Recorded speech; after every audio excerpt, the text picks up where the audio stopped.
Let's go back to our main news story this evening, the Bangkok terror attack. The Foreign Office has confirmed that a British woman was among those killed and is warning British tourists to be vigilant. It's not advising travellers to stay away, but says there's still a high risk of terrorism.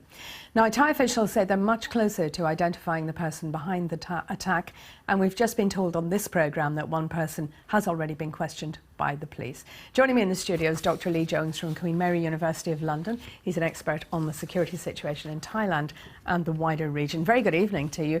What are the thoughts as to who might be behind this? Well, it would be easier to construct a list of who wouldn't be a suspect, because first of all, it could be jihadi terrorists, but usually those groups would claim responsibility, and so far they have not. It could be an escalation of the conflict in the south, where there's an active Muslim separatist insurgency. It could be related to Thailand's ongoing factional conflict, which has been raging for many years, so especially since 2005-06.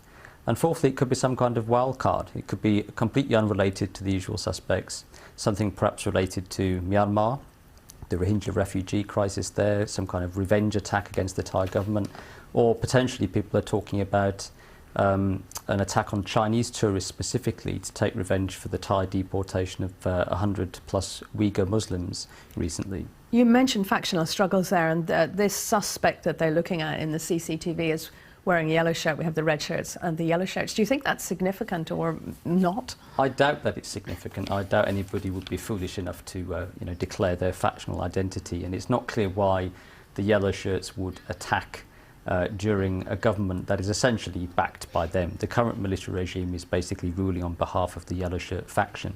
And also, I mean, there are strong arguments that this is not connected to domestic politics, because it is a very savage attack designed to kill as many people as possible, and that would mark a real escalation and departure. It's not usual for Thais to kill each other in such large numbers. Is it likely to be someone sympathetic perhaps to IS? Because we read recently that they are extending their reach for recruitment into Southeast Asia.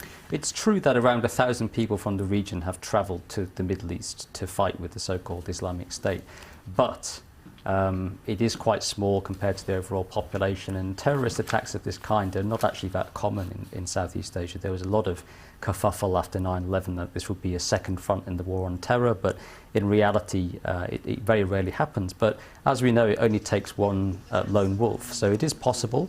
But generally speaking, when these things happen, they're linked to these jihadi groups. They do then declare their responsibility in order to secure a massive propaganda goal. They have not done so far. Now, difficult now for the Thai security services, I would think. This was a public area, lots of tourists, at a time when lots of members of the public were wandering around. What is the security situation like in Thailand and in particular at Bangkok? It's generally pretty sound. I mean, it's generally safe for Western tourists. But as I think Ramsay MacDonald always used to say, the bomber will always get through, no matter how tight the security is.